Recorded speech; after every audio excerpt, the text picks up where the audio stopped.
Peace. This is Queen Elle. Let's talk about all things Saturn. If you're ready to discuss Saturn in Aries, the Saturn and Neptune conjunction, Saturn returns in Aries, then stick around.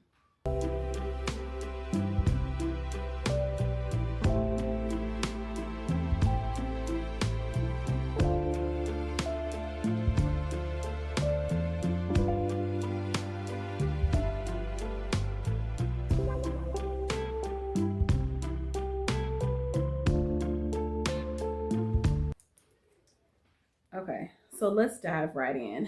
First, what is the relevance of Saturn?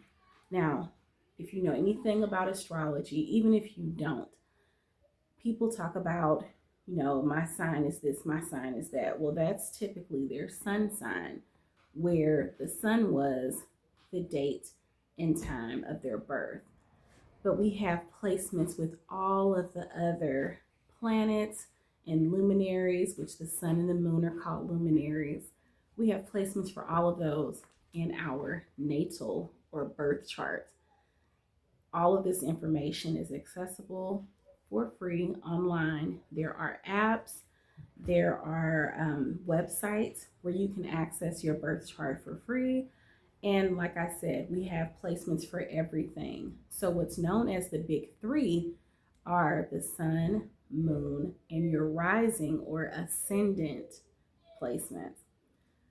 Saturn is a planet, but Saturn has some different type of energy.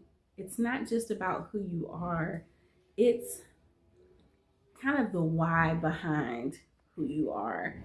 It's your foundation, it is your sense of structure, it is how stable or sometimes unstable you can be, and what areas you have firmer boundaries than others. And that depends on where Saturn is in your chart, not just the sign, because that's the flavor of that area of your life, but also the area of your life where you have those firmer boundaries and need to have those firmer boundaries. That is dependent on the house that Saturn is in your natal chart. Again, all of this information is accessible online in real time. Saturn is in the sign of Aries. What does that mean? That means that Saturn is currently traveling along its orbit through the constellation known as Aries. That's what's happening right now. So Saturn entered Aries on February 13th of 2026, and Saturn will reside in Aries. It will be traveling through that constellation of Aries, seemingly pretty slowly for the next 2 years and a few months until around, I believe, May of 2028. There will be some retrogrades where Saturn might go back into Pisces, but Saturn will be traveling through Aries for the next 2+ years. So it's some intense energy. It can be some very powerful energy, because let's talk about Aries. Aries is the first sign of the zodiac. Aries is true leadership energy. Aries is a fire sign. Aries is a cardinal sign. Aries is, again, the leader of the zodiac. There's fire there, there is passion, there is take charge energy. But with regard to Saturn, it's an opportunity to take charge of the structure in your life, take charge of your boundaries, take charge of the Aries area of your chart. So pull your chart if you haven't already. Look to see not only where you have Saturn, but also where Aries is in your chart, because Saturn is traveling through Aries for everyone. So everyone has different alignment in their chart based off of the location of their birth, based off of the date and time of their birth. If you don't know the time of your birth, you can still see this information because Saturn was in whatever sign it was in for everyone who was born around the same date as you. But to get some of the what are known as the personal placements, like your moon placement, your rising placement, you want to get as close to the time of your birth as possible. I digress. To get to the heart of your Saturn placement, you really need to pull your chart.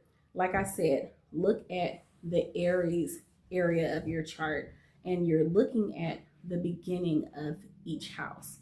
So the natal chart goes counterclockwise. That's how we read it. It starts at what would be the 9 o'clock point if you liken it to a clock. That is the cusp or beginning of the first house. And then we go around counterclockwise. You want to look at whatever house starts in Aries, not having some of Aries in it, but the house that starts already in Aries, even if it moves on to Taurus afterwards at some point.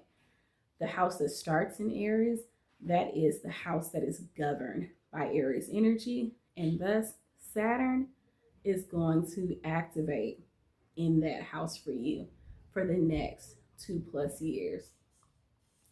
Like I said, it's take charge energy. It's an opportunity for you to develop a sense of structure in that area of your life if you haven't already. If you already have, it's an opportunity for you to tweak things. It's an opportunity for you to not only have the boundaries in that area, but to actually honor and respect those boundaries. We cannot enforce or have expectations with regard to others respecting our boundaries if we don't honor and respect them first. So I implore you to do that work. Let's move on to Saturn and Neptune forming this conjunction in the sign of Aries. Now, Neptune is the planet that governs our imagination. It is some fantastic, light-hearted, dreamy energy.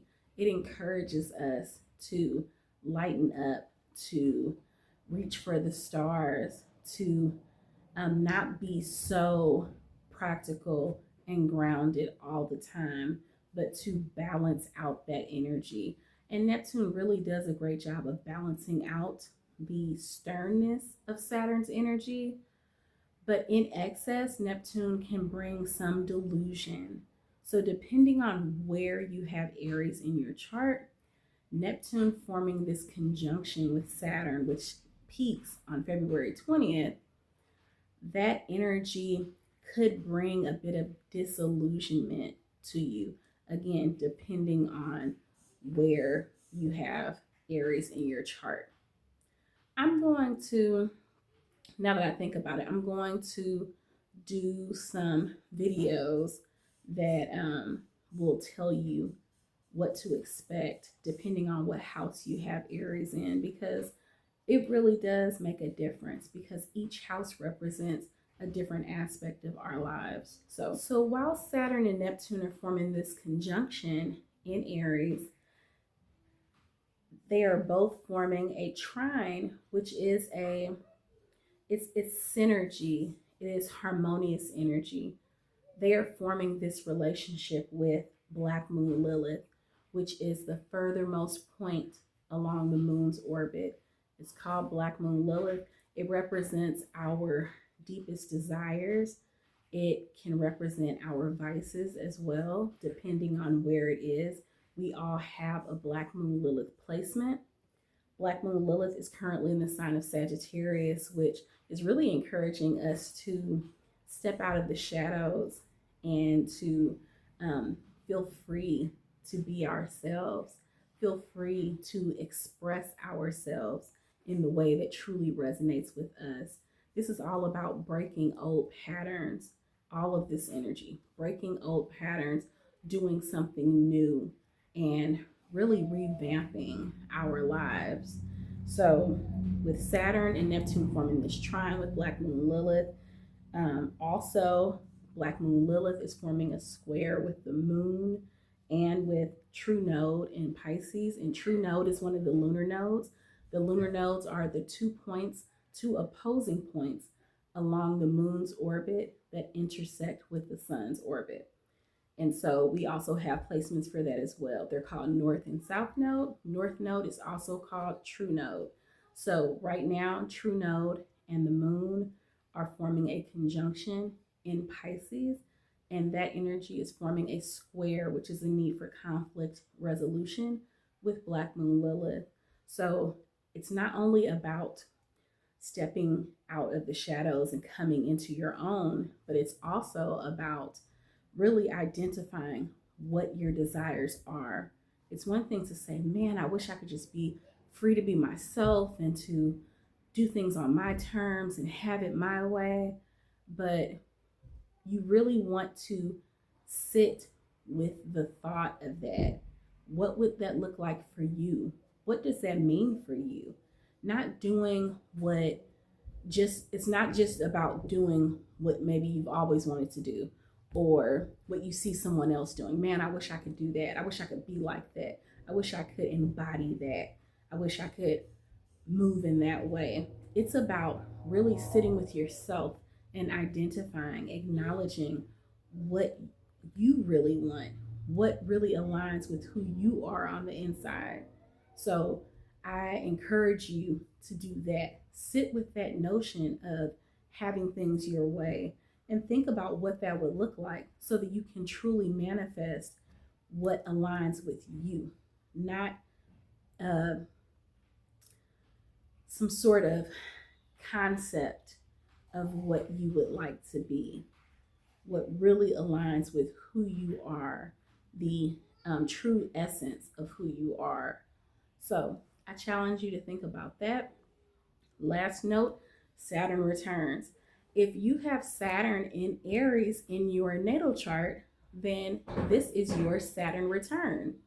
For the next 2+ years, you are going through a Saturn return. This happens in our late 20s, early 30s, and then Saturn comes all the way back around again in about 28 and a half more years. So it also happens in our late 50s into our early 60s. So if this is your Saturn return, then fret not.